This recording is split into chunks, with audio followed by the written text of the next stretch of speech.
नमस्कार मित्रांनो, स्वागत आहे माझ्या न्यू ब्लॉगमध्ये। तर आज ब्लॉग काढायचा विषय असा होता की आम्ही सर्वजण आलोय तळ्यावरती पोहायला। तर तुम्ही तळ बघू शकता।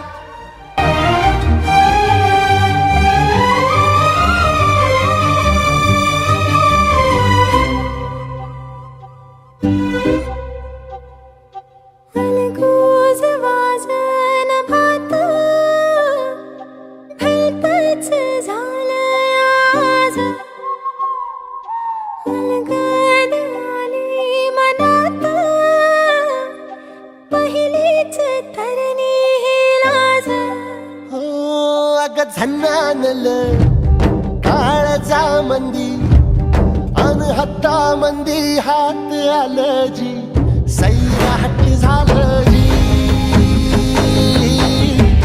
सैरा हट्टी झालं